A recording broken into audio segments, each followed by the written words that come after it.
Okay, so welcome guys to another stream. I've kind of changed around the way I do streams now. So on a day that I stream, I'm going to be streaming 2 times a day. So one time that's earlier in the day and one time that's later. So the later stream is for my Americans out there, and then the earlier stream is for the Europeans. That way, everyone is happy. And I also thought it's a good way to make sure that each stream is shorter if I can divide the topics into 2 separate streams. That way it's easier for people to watch back and it's a lot more streamlined, if that makes sense. So that's why, for people that are confused about why I'm doing like 2 streams, that is something that I'm going to experiment with moving forward. Of course, sorry. Today we are talking about Gucci's latest Spring Summer 25 menswear collection, which is very interesting. I was actually at the show, so it was very fun. Gucci did actually fly me out, just out of transparency. Gucci actually flew me out specifically to go to their show. But I'm just saying that because them flying me out has no bearing in how I'm going to talk about the collection or what I'm going to say. But I just have to tell you guys that out of like full transparency. So yeah, that's why I'm doing the 2 streams, guys. So this is more of like a European friendly time. And then of course the Valentino stream that will be later, that's going to be about Alessandro Michele, is going to be way more American time friendly. So yeah, but I can see some of the urbans here. I can see you and you. I can see Miles, Rachel. So it's interesting because I thought that it would only be the Europeans on this live, but clearly the Americans have some free time going on. So that's cool. Everyone's saying I got flued out. Oh, there's lots of people off work in the US. Is there a reason why? Is there something I'm missing there? Oh, Juneteenth. Ah, so today was the perfect day for me to stream them. That's interesting. So I guess the first thing I really wanted to talk about when it comes to this Gucci collection is the set.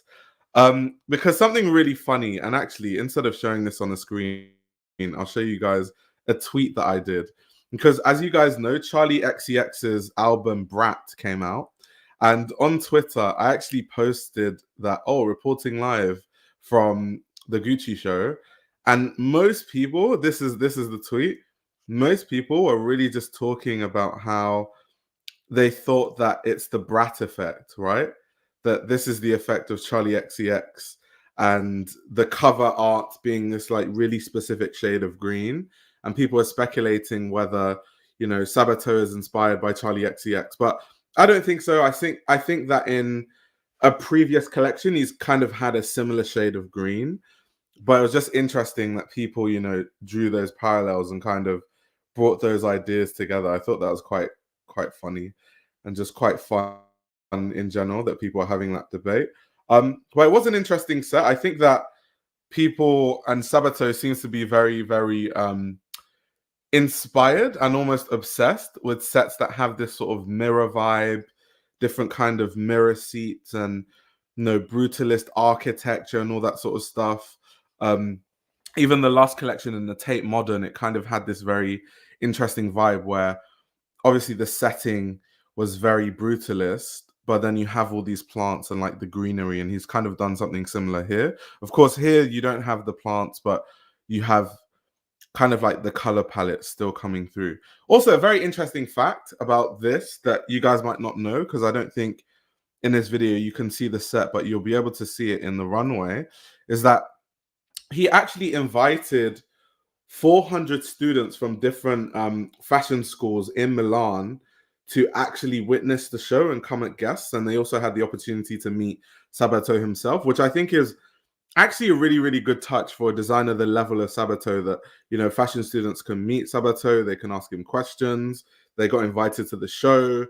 It's not just a show that's, reserved for the VIPs and the VVIPs, but also people that are up and coming. People can be inspired.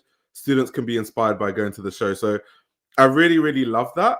One thing I will say, though, is that you guys can see the set here. So all of us were sat inside here, and then the students were standing outside. So they didn't have as good of an experience. They weren't sitting and all that sort of stuff. And it was blazing hot.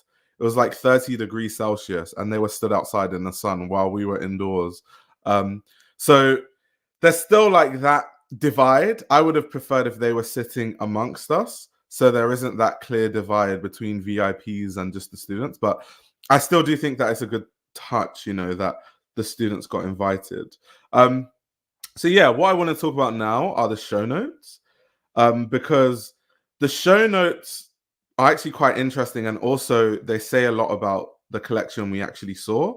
And he has this kind of poetic way of talking about the show notes. The show notes have definitely improved. Maybe Sabato watches my live streams, because you guys will all remember when I used to talk about it in live streams where they kind of had this weird way of talking about show notes, the going and coming, the up and the down, the left and the right, the twirling and the circling is what I'm inspired by. And it's just jargon. However, with the show notes now, I don't know who writes them. I know Sabato is obviously involved in it. So I think that there's clearly an improvement in the way that they do these show notes. It makes a lot more sense. There's more to actually take from it. They're talking about the techniques that they're using. These are the show notes we like to read. So anyway, to read, it's, of course, the Gucci Spring Summer 25 collection. It says, freedom, energy, community, the encounters of the city and the beach, the open attitude of those who congregate at museums and the ocean, encounters between the precision of the cut and silhouette, the electricity of color. Then there's a section on tailoring. It says, long coats in wool or bonded leather have high vertical pockets and exaggerated openings at the back. Formal wear unfolds in two shapes, one with sharp 3-button single-breasted suits that have a high break line and pressed sleeves to keep the exact silhouette. The matching pants have a button tab to hold the ankle. The other with straight yet relaxed double-breasted jackets cut from light poplin. Now, why it's interesting that he mentions that is because, once again, Sabato has said in interviews, as most of you will know because I talk about it all the time, that his vision of Gucci is very different to Alessandro Michele's vision of Gucci, in the sense that a lot of it is not on the nose. A lot of it is not, you know, the higher, like larger than life aesthetic that Alessandro had, this super maximalism.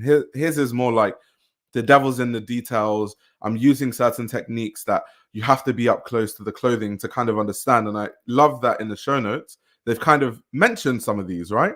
That's great. I do think that Sabato does love a bonded leather. He really, really likes that. So that's always been really interesting. But anyway, to continue, it says, zip-up jackets are short.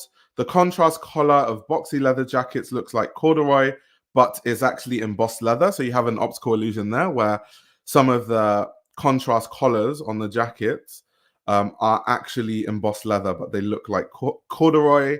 Of course, there's a reference to the coastal vibe, because this collection was very much inspired by, you know, themes of being by the beach or, you know, going surfing. So to kind of push that inspiration forward, it says, the shirts are not classic bowling shirts.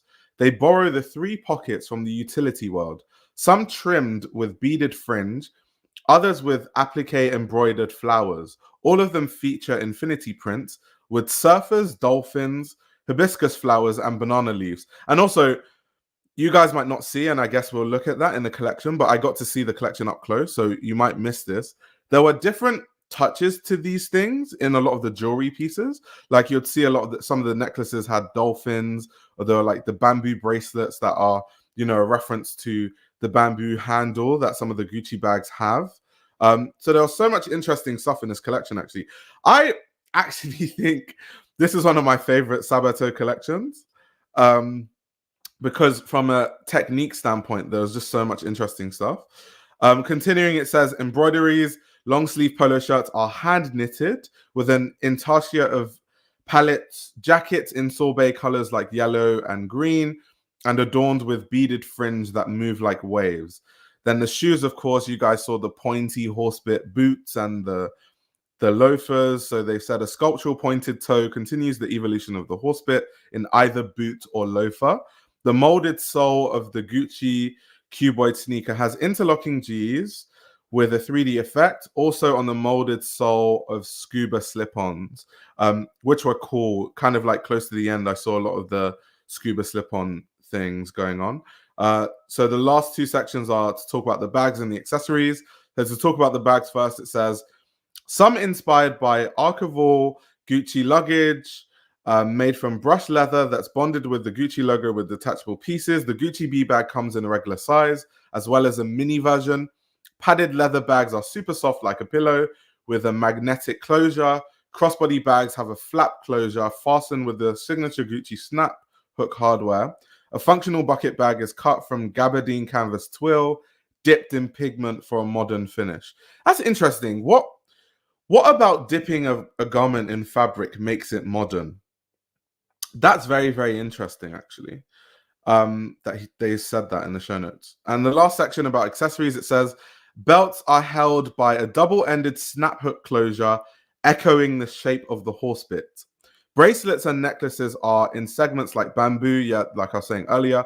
Sunglasses, whether worn or carried backwards, have chunky frames held by a vivid color Gucci strap. So very, very interesting show notes. Like always, I have this on the Gucci's website. You can find the show notes on Gucci's website. You can also find it on Show Studio's website, actually. So yeah, many, many interesting things in the show notes. So next, we're just going to look at the runway show. And like I said, I have so much to say about the show. So it'll be a lot of fun actually delving deep into the collection. And for those who don't know, kind of like as a backstory, one of the big inspirations for this collection was a book called Barbarian Days by William Finnegan. And it tells this sort of story about, surfing and his experience surfing for many different years. And that was one of the big ideas that Sabato wanted to push through in this collection. It's why there's such a surfing vibe to it. It's why they have those scuba slippers, it's why they have all these different aspects. So that was one of the big inspiration points, and that's why it kind of has this like by the beach, rich people in Saint-Tropez. I don't know why every time I think of rich people on holiday, I think of Saint-Tropez. That's not the only place that rich people go. I don't know, the Maldives or something. So yeah. Here we can see the horse bit boots that Sabato is pushing. It's very interesting how every collection he's trying to find new ways of transforming the horse bit into interesting accessories and footwear. I think he did that more successfully in this collection than past collections. I think that these, horse bit loafer boots are quite cool. I kind of like the way they look. You guys can see the set outside there. So this is where the students were, by the way. The students were outside in this section, and then the indoors is where all the VIP like invitation guests were. So yeah, I would have liked the students to kind of be where everyone else is, but it's progress. At least the students get to be there at the show and be inspired. But yeah, one thing I really loved about this collection, going back into interesting accessories, for the longest time, Gucci has been way too, monogram heavy. We've seen interlocking G's all over the place, printed on everything. And I love that this collection was kind of like a move away from that. I really, really did appreciate that. And I absolutely love those horse bit belts. I think that those horse bit belts are so much better than the massive G belts that Gucci has been selling. It's so less on the nose. It's so less, trying to show everyone, oh, I'm wearing Gucci. I'm just going to wear a massive G belt and I'm going to tuck in anything that I'm wearing just so that you can see this massive G. I think it's so tasteful, that horse bit belt. I absolutely love that, actually. I think that that's actually one of the strongest accessories from this season. And it's not even something that crazy. It's just the belt. But I love that move away from the G belt and a move more towards, the horse bit belt. I thought that was really, really good accessory, personally.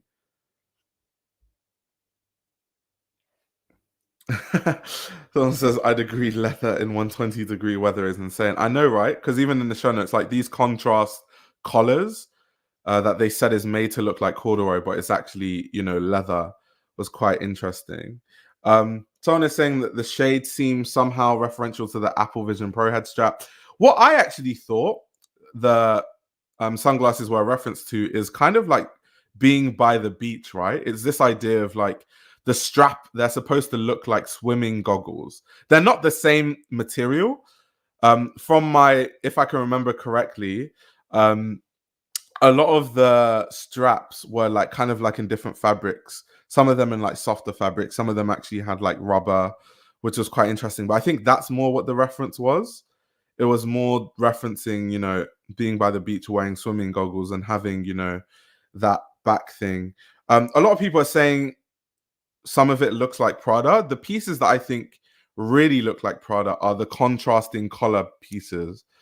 I've definitely seen that in the Prada collection, but I don't think necessarily that means that Sabato is copying Prada. I think what that means is just that because Prada are the big brand that does it the most, when we see, long coats that have that contrasting color, we associate it with Prada.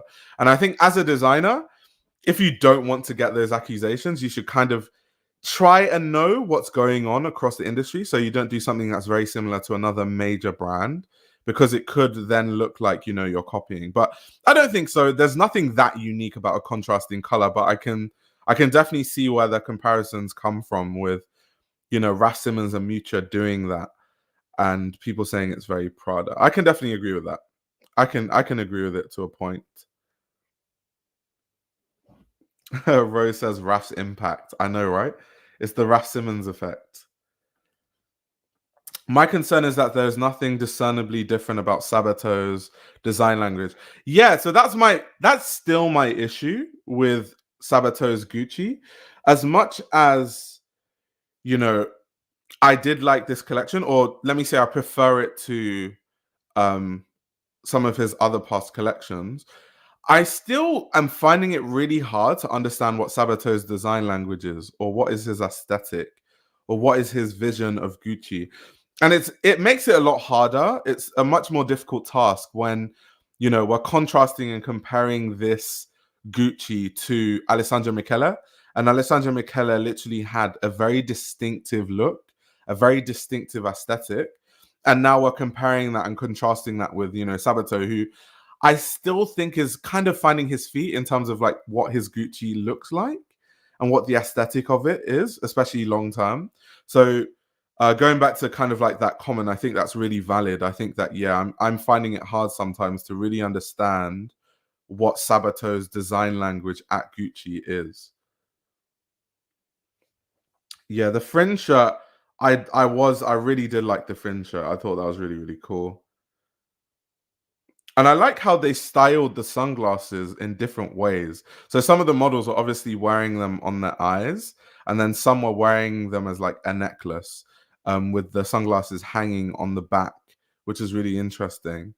It just makes the whole collection be presented in a more interesting way, just by a very different styling tool. And another thing to say about the sunglasses, I find it very funny because a lot of with these designer sunglasses, they put the branding on the side, but because these sunglasses have this massive strap, so it's kind of like a branding opportunity where they can just kind of just put a massive Gucci on a line. So it's like people can see that you're wearing Gucci sunglasses from a mile away. I think that those would definitely sell really, really well.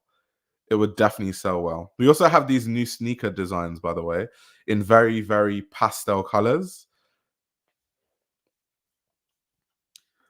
Someone says it's refreshing. Yeah, I totally agree.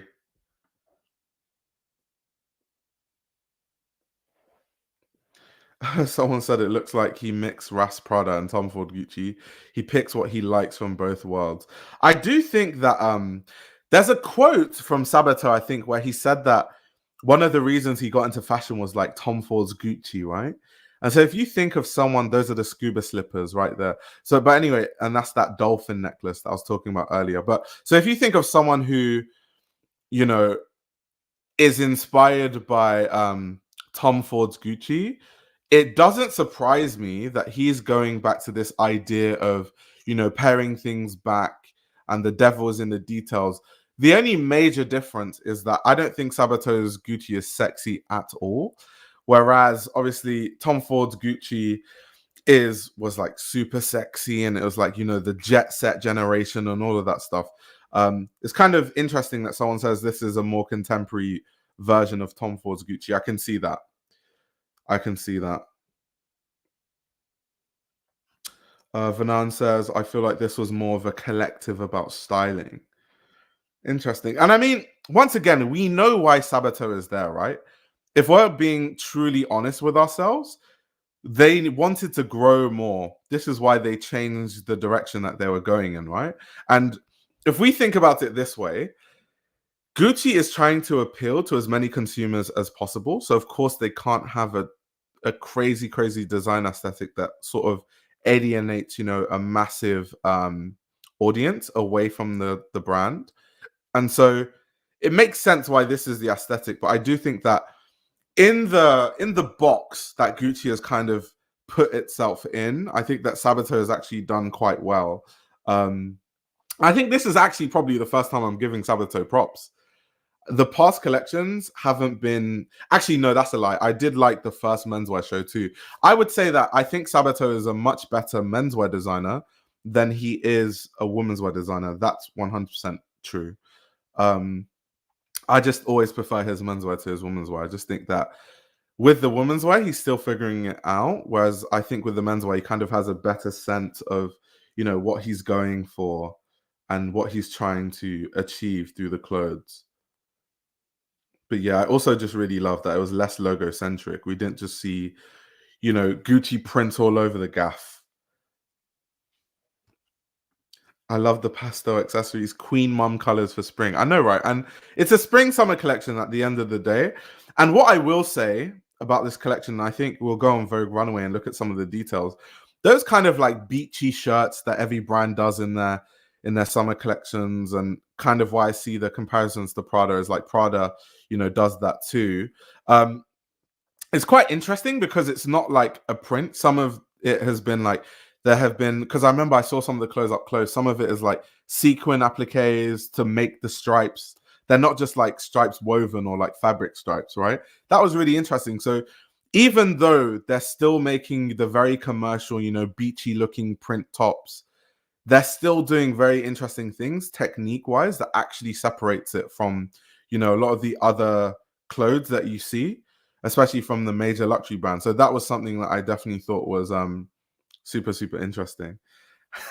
I'm so Yancey says men deserve more mesh tops. Here for the mesh tops. Sabato might actually be good at designing clothes. I mean, geez, he is an accomplished designer. The clothing, I never really had a question that like the clothing is awful in the sense that a lot of things that Sabato has designed, I could, wear and it would suit me and I would probably look good and people see me on the street and be like, oh my God, you're so stylish. That being said, my issue with Sabato, especially with the earlier collections, there was no real design language. There was no real theme. It just seemed like product for product's sake. And that is not why I love fashion. That's not why I got into fashion. I got into fashion because, fashion is about dreaming. It's about taking you into a different world. It's about, showing us different inspiration. It's about pushing fashion forward, especially because these luxury brands have these crazy ateliers, crazy budgets. They push fashion forward. They dictate the trends, and then Zara and everyone else, H&M, Gap. They maybe not Gap, but H&M and Zara. They copy all these luxury brands. That is supposed to be the vibe. They're supposed to be pushing the fold and pushing boundaries. And so when I was looking at Sabato's debut collection and I'm seeing plain cotton hoodies that say Gucci on the front, I'm like, what's that? That shouldn't be on a runway. That should just be in your permanent collection that sits in the store. And so that was kind of like my issue. But I do think that, Sabato's Gucci now is really starting to be interesting, and the techniques, I'm starting to see what he's talking about the, devil is in the details and all that sort of stuff. I do still think the last thing that's missing is a very clear design identity, because you have an issue when, for example, people in the comments are saying things like it looks like a mix between Tom Ford's Gucci and Miuccia Prada and Raf Simons Prada. That's an issue because, once again, the design language is not 100% there. And so I think that once he figures that out, I think that I might even really start liking his Gucci. I mean, I'm already starting to like it with, this collection. So we'll just have to wait and see what, the other collections are. Someone's asking me, did I go to the showroom? I didn't, unfortunately. So I asked them if I could see the Gucci Reese, so I can see the clothes up close. But the Reese was the day after the show, and I was returning to London on the same day. And I was like asking the team, I was like, that doesn't make sense for you to do the Reese on the day after Milan Fashion Week ends, because Gucci was on the last day of Milan Fashion Week. It didn't make any sense to me because everyone, all the press, all the buyers, everyone's going to go to Paris anyway. So I was like, how does that make sense? And then basically the person who I was talking to from Gucci was like, yeah, I don't really understand why they did it that way, because it's almost like they only intended for it to be seen by people that are, you know, the press that live in Milan and are like Italian based, and the ones that aren't going to Paris Fashion Week. To me, that seemed like a missed opportunity. So no, I didn't actually get to see a lot of the clothes up close, like in the setting of like a showroom or a Reese. And I would have loved to see the clothes up close, honestly. I think that Gucci missed the trick with that one. Hopefully, with the next collection, the Reese actually makes sense. It's on a sensible date. Because this, I don't know what, it's almost like they didn't want anyone to see the clothes. Bit weird. Why they would put it after the last day of Milan Fashion Week when everyone's going to go to Paris anyway. It was a bit strange.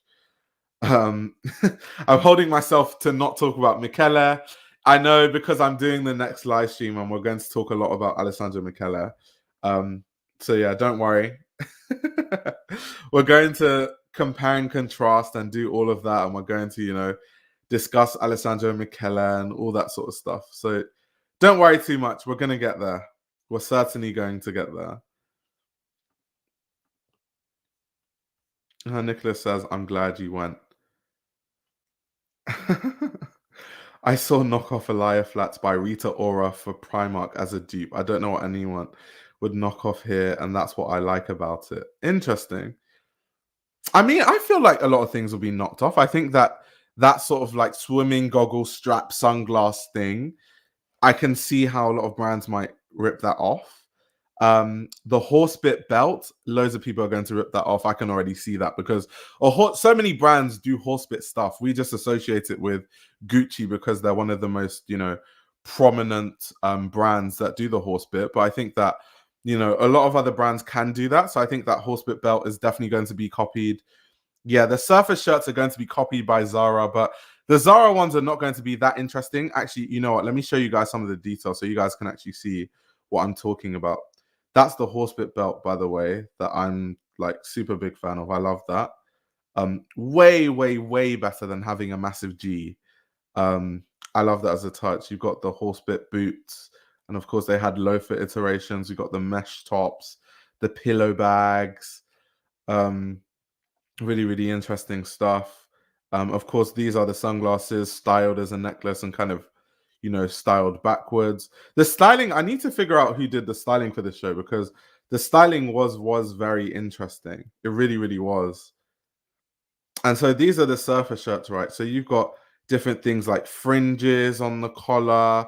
Can you see like all these sequins appliqued onto the pieces? You guys can see that. So this is what I'm talking about. Like, this is where Sabato is really getting into his, you know, devils in the detail bags.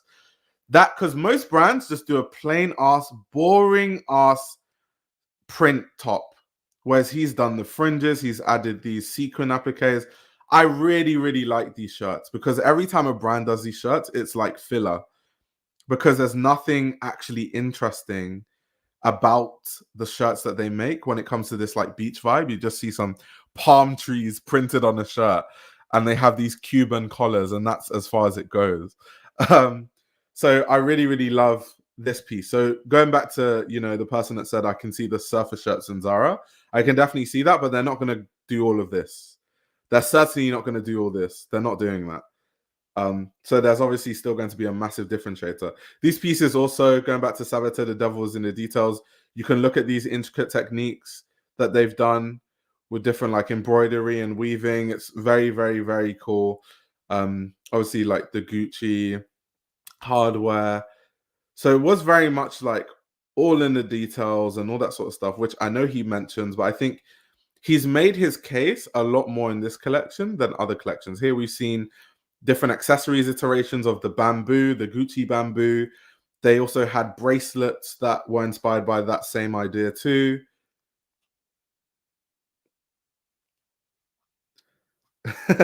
He said, yeah, see, that's what you want. Exactly. That's exactly what you want. That fringe specifically is very nice, the way it's done. Yeah, I totally agree. I was absolutely over young or modern people looking old and heavy from the last designer. Oh, you talking about Alessandro? It's very interesting because Alessandro Michele's aesthetic is so specific. It's very much a vibe of like you either really really love it or you just don't like it at all, like not even slightly. And I feel like there's no middle most of the time. So it's very interesting. I personally like Alessandro Michele, but I can understand, why you would think that or say that. I get it. I get it. I get it. I want to try figure out what exactly these prints are inspired by, like specifically. I'm sure there's like some mood board somewhere with a very specific reference. We've got some more fringes on the collars of these shirts. I think those were actually really cool.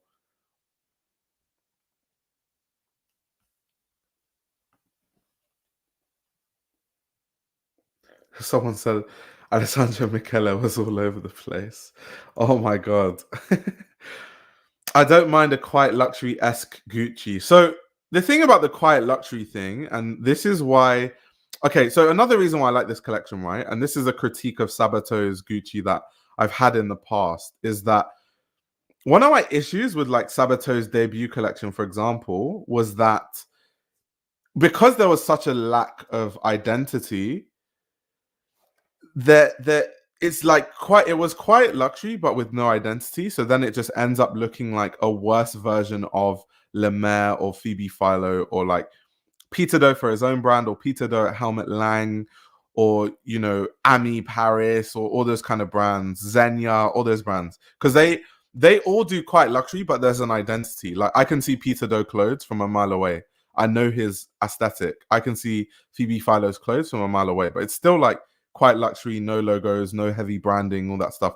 I can see a Xenia piece. I know a Xenia piece. I can see that from a mile away. So it just seemed like it was product and it was quite luxury without the identity. But here we have more of an identity. We can see, okay, it's a summery shirt with a summer print, but then you add fringes and you applique sequins all over the place. That's fun. That's interesting. That has identity, right? And so I think that the quiet luxury boring crap where it's just quite luxury for quite luxury's sake and just putting down the most basic ass pieces on the runway, I'm not here for that. But adding sort of an identity to things and making a difference and having a differentiator is interesting, because if there's no difference, how does a consumer know to buy Gucci if they can just buy Phoebe Philo instead, or buy Helmut Lang or Peter Doe or Le Mer or Xenia? Or so you have to differentiate yourself, right? You really, really have to find different ways to differentiate yourself. Otherwise, what's the point? So that was one of my issues, and I think that he's fixing that issue. I wouldn't say completely in this collection, but he's 100% getting there. And kind of like to illustrate what I was saying earlier with some of the accessories, here we have an interesting detailing where some of the back zips on the pieces have this like dolphin chain to it that kind of looks like a Gucci dolphin keyring. Of course, that's a reference to the whole beach surfing vibe of the collection. I thought that was a good added touch. I think that the accessories were extremely strong in this collection, that I think they're going to sell like hotcakes. Some of them I even want. Like the sunglasses, I'll take those. The pieces with the dolphin zips, I'll take those. The summery shirts with the appliques and all that sort of stuff, I'll take it. So yeah, there's just a lot of strong stuff. The horsebit belt, oh, I'm taking that. I'm definitely taking that. So I think some of the accessories are really, really strong too. Here we have, once again, all the fringes all over the piece. That's really cool. I think I've seen like JW Anderson do something similar to this for a few times actually. But it's interesting because from a distance, and this is what I was trying to explain, from a distance, when you see this piece on the runway, it just looks like a striped polo, especially because of the fabric of the collar, right? But then you look closer and it's actually just like fringes. And of course, in the show notes, they said that it's made to move like the waves. It's a fringe shirt. I get it. Like, it has a surf vibe. I get why they would say, moving with the waves. I get it. I get why they would say that. Sabato loves a short short. I know, right? Oh, are we not going to talk about his shorts? Yeah, he had some. He was going for the short shorts for sure. Definitely. Is Gucci quite luxury? I've always found it loud. Well, Gucci historically, it depends what era. Frida, like, I don't know. It depends what era. If we're talking like Frida Giannini, mm, kind of quite luxury, but not really. If we're talking Tom Ford, I guess so, ish. I think Sabato is the most. It's like quite luxury leaning. Of course, Alessandro Michele is like the opposite of quite luxury. Um, Human You says, I like the pivot in the show notes. Just say what you're doing. No need for the word salad. Exactly. And I love it. That's why, obviously, I'm just joking, but it's like, did they watch my live stream and actually give us interesting information in the show notes rather than, it's inspired by the going and the coming, the clubbing and the love and the height and the short and the right and the left and the going and the coming and the jumping and the standing and the sitting and the walking and the running and the sprinting. It's like, mate, can we get something useful from the show notes? Tom Ford was quite luxury with the pubic hair twist. That's funny. That is hilarious. I really think Gucci is viewed as kind of trashy because of all the logo shirts. Yeah, yeah, and that's why in this collection I really did love the fact that there was a move away from all the logos and all the prints. There were a few, but there was kind of like a mood. Here again, we see like the front zips kind of have this dolphin detailing to it. That's really cool. That's actually really, really cool. Here again, we've seen the techniques used on this piece. It would be much better suited if the show notes focus more on the textiles and the craftsmanship than trying to sell a dream. I'm with you. Because most times when brands sell a dream, it doesn't make sense because most designers these days aren't narrative driven. If you're narrative driven by the nature of your type of work, then I think it makes sense. So for example, a designer like J.W. Anderson, his show notes, having this poetic nature to it makes a lot of sense because J.W. Anderson is very much narrative driven. So it makes sense why the show notes would be that way. Or, someone like, I don't know, John Galliano, right? It makes sense for his show notes to actually tell you a whole inspiration story because he designs that way. He creates a world. He's trying to like bring you into a different world. He's trying to do these things. That is not what Sabato does.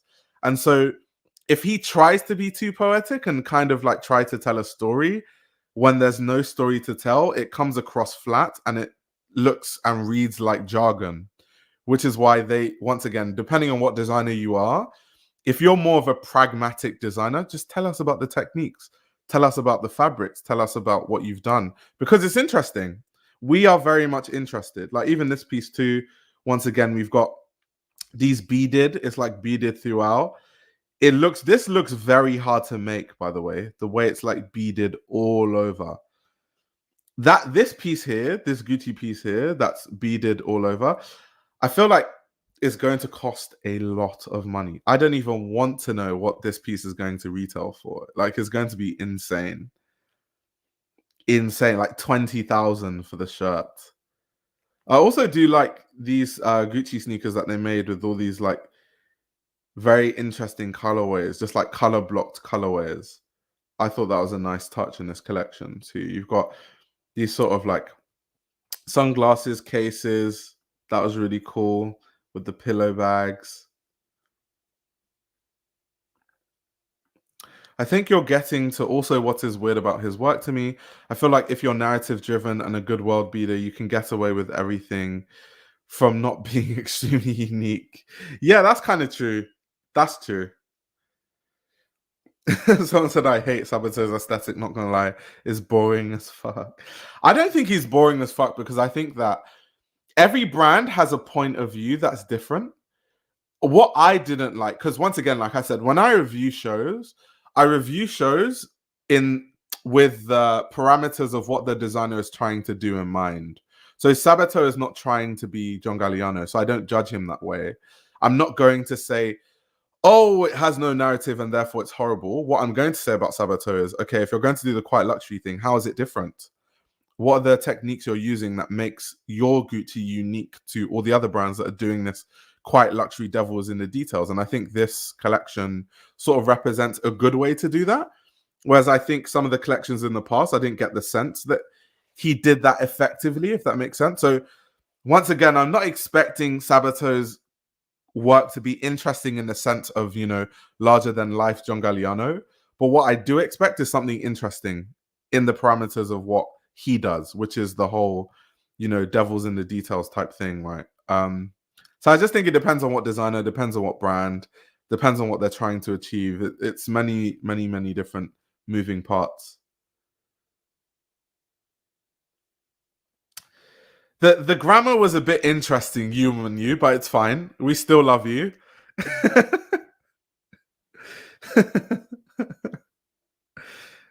We still love you. Someone says, I thought this was for 5 p.m. It is 5 p.m. over here. It's 41 minutes past 5 p.m. in the UK right now. And for people that are just coming into the stream, I'm changing the way that I do streams. So I'm going to start reviewing topics and brands separately.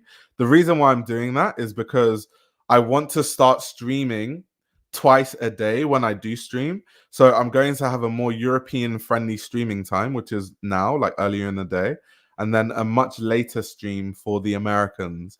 Because I felt like I was leaving out my fellow Europeans, and me being someone that, was born and lives in a European country, it's kind of weird for me not to cater to people in the same time zone as me or a similar time zone. So that's why I'm deciding to do that. And also, I feel like it's going to be easier to watch these streams back because I'm separating the topics. They won't be 6-7 hours at once. They might be like 2 hours each or something like that. So, it's a lot easier.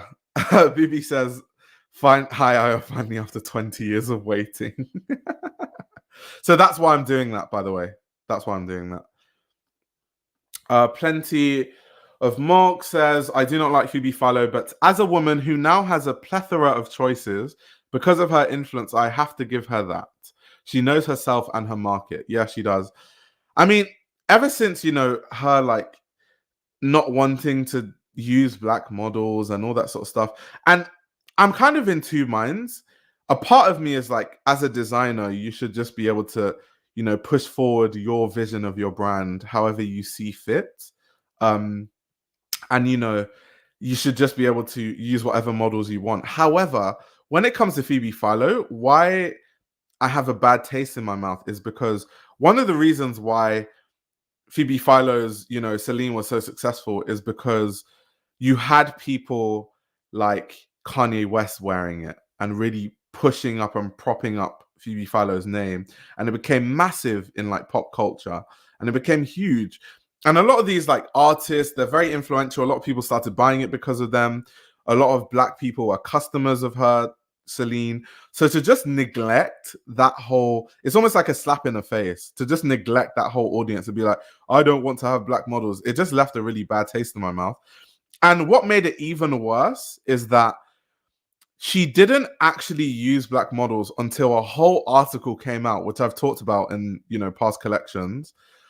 In past live streams, not collections, sorry. I've talked about that in past live streams where until the massive article came out exposing it, she actually didn't do it, which means she almost never had any intentions of, using diverse models. So because of that, Phoebe Philo, the person, I just don't fuck with her at all, like not even slightly. But I still talk about her clothes because I think that she's a very interesting designer.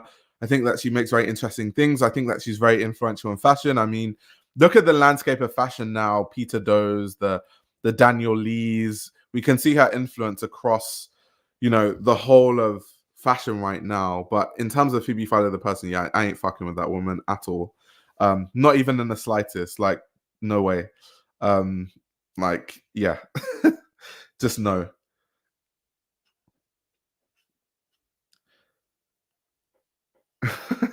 It's not that it's that I don't want to use other models or whatever. She said I don't want to use black models. I see the same thing with Balenciaga. Yeah. It's just a bit crazy. Like I said, I just see it as, more of a slap in the face when it comes to that, right? So that was kind of like the biggest issue um that I had. But yeah, back to the Gucci show. Very interesting things going on here. The slippers, the sneakers, the sunglasses, the accessories, the dolphin detailing, the very interesting ways of making these, summary shirts, whether they're using beading or sequin appliques or different embroidery techniques and all that stuff. I think that they've done very interesting things across this collection. I think that this is one of Sabato's better collections. I'm hoping that it's more of the same. There's actually a lot in this Gucci that I would actually buy. Not that I can actually afford any of it, but if tomorrow I win the lottery or something, a lot of it I could see myself buying. So yeah, really, really cool. Someone says they like look 5. Oh yeah, so I am going to talk about Prada. Obviously not in this live stream because this is Gucci right now, but I will be talking about Prada very soon. Of course, today we're talking about Gucci, and later today I'm talking about Valentino. But the next stream I think would actually be about Prada after today. So don't worry, I'll be talking about it soon. I think that the Prada collection was actually really interesting. It really was interesting. Someone's asking me what look I like the most. Let me go through the looks and remind myself of all the different looks, and then I can pick one. Um, hmm. What's my favorite look? Instead of my favorite look, because I might have a hard time doing that. What am I the most likely to wear? We can do that. Um, hmm. It's so funny because the whole thing is in my style. Look 18 is probably what I'd wear the most. Um, to be honest, because all I wear is black for the most part. But I just think they're just interesting. I'm more thinking about the pieces. So, like, what would I get? What would I buy? I'd buy the sunglasses. I'll buy the horsebit boots that are pointy. I'll definitely buy the horsebit belt. Um, the shirts with the detailing. Almost all the summer shirts I would buy because they're like summery shirts that you can actually wear in the summer, but they're more interesting than usual with like the fringes or the beading detailing or the sequins or all that stuff. So I would probably get most of those. Um, Apart from that, me personally, I don't think I'd gravitate towards the coats are cool, but like once again, going back to the identity thing.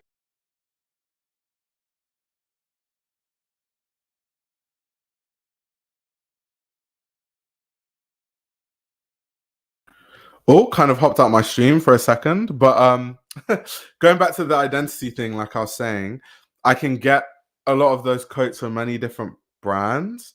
So I don't know. I find it a bit weird. I don't I'm not gravitating towards loads of the tailoring, if I'm to be very honest. The sneakers are cool. I personally wouldn't buy those though. Um, so yeah. Someone said Sabato cut the stream. He didn't cut the stream. My finger slipped on the streaming software and I like pressed remove myself from the screen by mistake. So that was human error. It's not like the last stream where remember the last stream when I literally got cut out. Like they literally hacked into my internet and like shut my internet down. This time it's human error. It's not the same. That's funny. These are kind of cool too. This piece was kind of cool. Um, there was a lot of pieces, but the tailoring, I don't know, it isn't for me because I could just buy a Rick Owens blazer or like any blazer to be fair. But yeah, some really cool stuff though. Let me see what did you guys think overall about the collection? What's your verdict? Thighs out, summer boys. He's still not utilitarian enough for me in aesthetic. What would he have to do to be more utilitarian? That's a very interesting comment.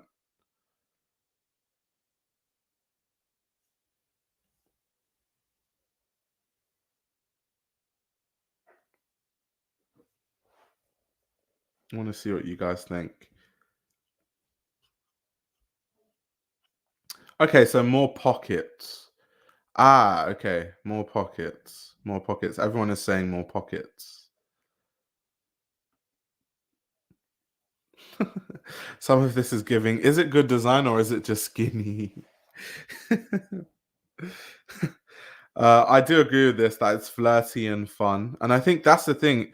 Sabato, I think, is starting to find his, like, maybe not sense of humor, but some sort of like fun playing and, making the clothing fun. Whereas I didn't get this playful, fun sense from him. And for guys that are on the Patreon, if you guys want to support the channel in any way, you can subscribe to the Patreon.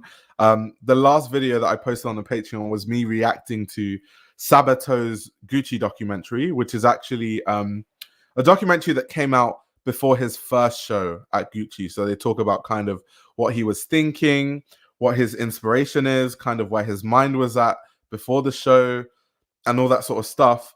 And in the collection, they talk about how, Sabato likes to party, and he wanted to really imbue this idea of, like, what people wear to go to the club and all that sort of stuff. And I really think he severely missed with that collection in trying to bring that sense of flirtiness and club culture to the runway, because I didn't get any of that when I was watching the runway and looking at the show. I got zero, zilch, nada from that collection. So I think that now, when he has this theme of, surfing and, beaches and holiday, he's imbuing the idea better through the clothes than what he was saying before. I think before there was a massive disconnect between what he was saying the inspiration was and then kind of how he would translate that through clothing. I think he's definitely getting better at that, for sure. Well, he must be going to cigar lounges and not clubs.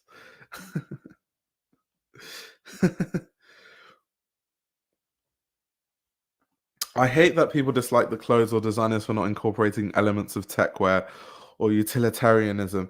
I get it. It's like I get why people would say that. I get why, people like, I would want it to be more utilitarian. It makes more sense if it's more utilitarian. I get it. And I guess people have different requirements for why they wear clothes. So I think it's valid, but me personally, if a shirt doesn't have a pocket, I'll just wear a bag. You know what I mean? And I also don't like putting things in shirt pockets, because me being a fashion kid, I think that it makes your shirt look weird when you've got loads of stuff, stuffed in a pocket, and that part of your shirt looks puffy. It's kind of like pockets too. I put my phone in my pocket and maybe a wallet or something, but everything else I'll just put it in a bag, because if I put too many things in my pocket, it just looks like there's a balloon about to burst in my pocket. It just looks like odd, especially if one pocket is full. It just looks weird aesthetically. So yeah.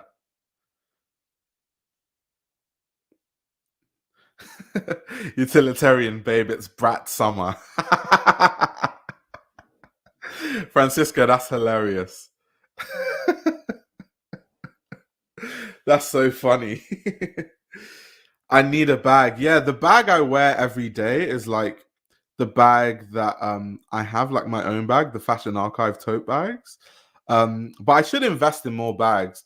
But I don't know. A lot of bags that I see, they're just not for me, because I like practicality when it comes to a bag. That's something that definitely needs to be like, it has to have a level of utility. And my biggest issue is a lot of bags are too small. Everywhere I go, most of the time, I pack my camera equipment and my laptop, at least, as a minimum. So if you can't fit my camera and my laptop, then it's a waste of, I'm not going to buy the bag, and most bags will not fit my laptop and my camera. So that's why. Yes, the piece about Dior bags costing 53 euros to produce is hilarious. I'm actually planning to do a stream on that. Um, but it's insane. It's insane. It's insane. It's not like we knew that this was the case, but it's just when you finally get the values and figures in, like, in plain sight, that it's like, okay, we knew this, but at least now we have the figures. Because with these brands, we know that what we're paying for is the name. But for something to only cost 53 euros to produce, and then they're still cutting corners. They sell bags for thousands of dollars that cost them 53 euros to produce. And they're still looking for ways to cut corners and to make it even cheaper to produce is where it pisses me off. That is the part of it that really just annoys me and makes me mad. But anyway, all my frustration will come out when I do that stream, so don't worry. Um, has Luke come in to hate on this yet? No, Luke is not here. Luke will probably be in, the later stream. Son of a Gun says our legacy makes amazing practical bags. They come at a nice price too. Oh, that's great. I'll look into that actually. I'll definitely look into our legacy and see if they've got some bags that are for me.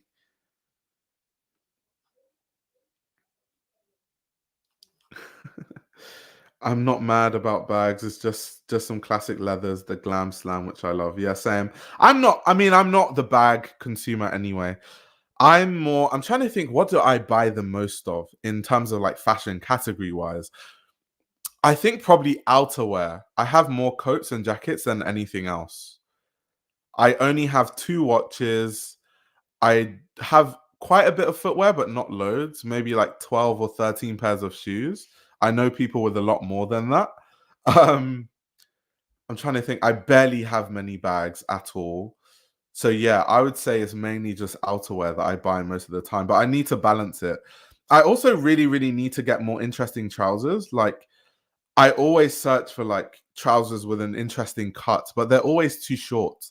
So I have to resort to the most boring trousers, just like straight cut trousers and like stuff. I want like some flared cargos or some like crazy stuff, but I can't find it in my leg length. So that's like my biggest issue. I'll show up to the later stream if I can, just to see if Luke has his hats on today. That's funny. Yeah, coats and pleated skirts. Exactly, Pilar. You're exactly like me. You're exactly like me. I see you as a vest or waistcoat, man. It's funny because I actually have a few like Andrea and Mista waistcoats that I wear in the summer. Because once again, in the summer, I find it interesting that people always say that, in the summer it's really hard to dress and it's really hard to like look stylish, which I don't agree with, because in the summer I have a better winter wardrobe, but in the summer I'm going all out. I'm wearing my Ansbu Lamista waistcoats with the fringes at the back. Like, I'm wearing Margiela sweaters that are sleeveless. I'm doing the whole nines. So yeah, you can still look cool in the summer. You can still look cool, guys.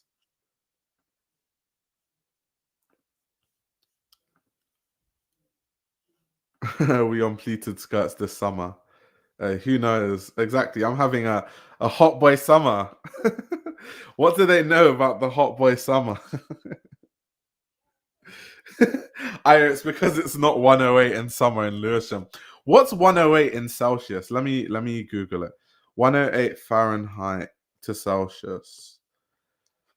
Oh, 42 degrees. Oof, that's hot.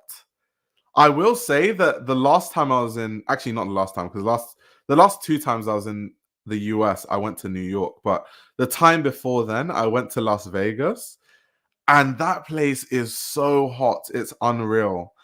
Like, I'm not used to going somewhere, because in the nighttime it's supposed to be breezy. Even in Dubai, when I went to Dubai, in the nighttime it's actually quite cool, even sometimes even cold. But in the like daytime, it's like blistering hot. But in Las Vegas, even at night, it was horrible. It's just like hot and dry and stinky. It's like awful. So yeah. the US has some like crazy, crazy temperatures. Like Las Vegas almost killed me. A funny story for you guys, actually. So I normally like going for runs if I'm in a foreign country because I can't like go to the gym or like I don't know where to play basketball sometimes. So when I went to Vegas, I was like, let me just go for a run as I normally do. So I went for a run, and as I was running, obviously, as I was breathing, my throat just started burning and burning and burning. And I was like, why is my throat on fire? And then I started to just like sweat like crazy. And then everything just started going blurry. Then I had to like stop my run. And I was like, so this is why they say you shouldn't run in like extreme temperatures. Because I've never been in such an extreme temperature before. So I was just like, yeah, I'm just going to run. I used to go for runs in Nigeria, but Nigeria is not 50 degrees Celsius like Las Vegas, though. Nigeria is hot, but it's not Las Vegas hot. So, yeah, that was like, I've never gone for a run and like it literally felt like someone was burning my throat with fire. That was crazy. So, yeah, that place is insane. That place is actually insane. Yeah, how can we as African boys be so tortured by Western heat? Our ancestors are ashamed. That's so funny. I'm telling you, like, some parts of the US are much, like, the temperature is way more extreme than African countries, which is hard to believe because I always make fun of, like, British people. In the UK, it gets to, like, let me do the maths for the Americans, but in the UK, it gets to like 30 degrees Celsius. So that's like 86 degrees Fahrenheit. And that would be like the hottest temperature in the whole year in the UK. And everything shuts down. People are collapsing from heat stroke. Everyone on the news is talking about it being a heat wave. You see these like national stories on the news. They're like, everyone, make sure you pack like a bottle of water so you're not dehydrated. And they're like literally panicking. All the fans are sold out. You can't buy like an electric fan when it's that temperature. And I'm like, it's 30 degrees Celsius, like 86 degrees Fahrenheit. It's not that hot. In Nigeria, we used to play football in that weather like it was nothing. No water, nothing. No one was collapsing of heat stroke. So I always make fun of, you know, Brits when they're like dying. They're like, oh my God, it's so hot.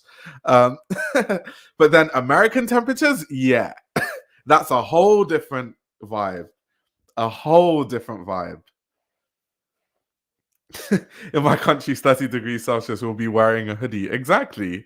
Like we were literally playing football in 30 degrees weather in Nigeria, like blistering, like sun out, everything. No water, nothing, just playing for hours. And no one is collapsing. My grandparents moved to Arizona when I was little, and I used to get insane whiplash from going to PA over there to visit them in the summer. Jeez. Yeah. So Arizona, you know, Las Vegas, like those temperatures is not for the faint-hearted at all. It's just not for the faint-hearted. Yeah, tropical heat is different from American heat. I think it's because in Nigeria, even when it's hot, you know, there might be some wind, and when it rains heavy and you actually feel cool. That's why in Nigeria it can be like 20 degrees Celsius and it feels cold because the wind is so strong. Um, so yeah, it's interesting though. I'm sorry, but the UK is way too stuffy to not pass out at 40 degrees.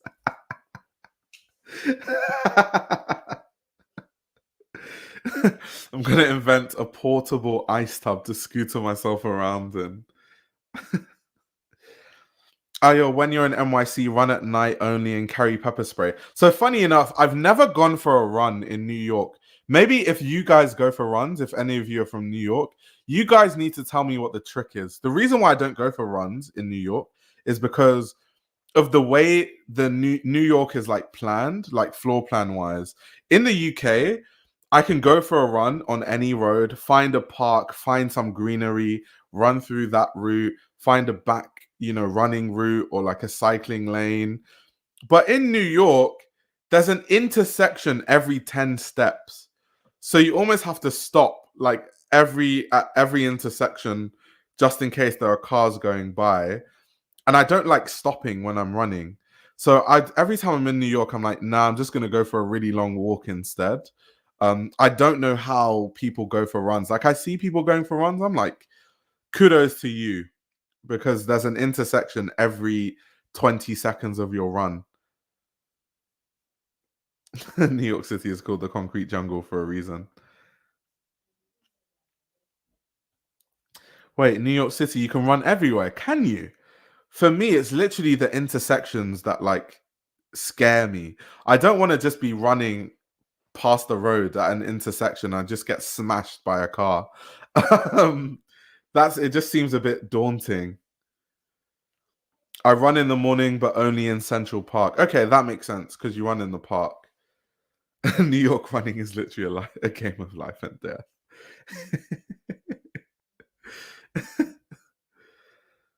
I mean, you just gotta know how to not get hit. Okay, son of a gun. I know son of a gun lives in New York. He says, "Run in Brooklyn, it's safer." Okay, that's a good expert tip. That's a good jog the bridges.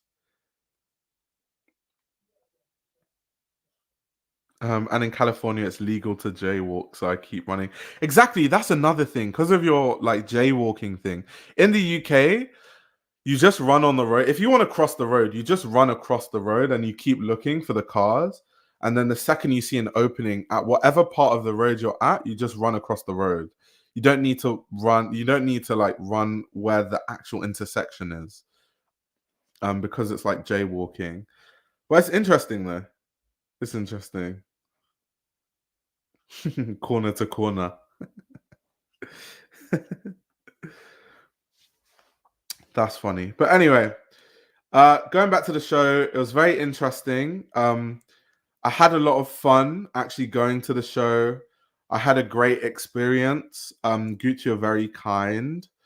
Um, they took care of quite literally everything, so that was very nice of them. Um, but like I said, no brands could literally pay me $10 billion. I'd still talk about brands the way that I want to because it's just my personality. I don't know how to do the fake thing where you don't talk about the clothes at all and you're like, the set was absolutely fantastic and blah blah blah blah blah. I can't do that. So yeah, we've talked about what I like about Sabato's work, what I don't like, where I think he definitely needs to improve.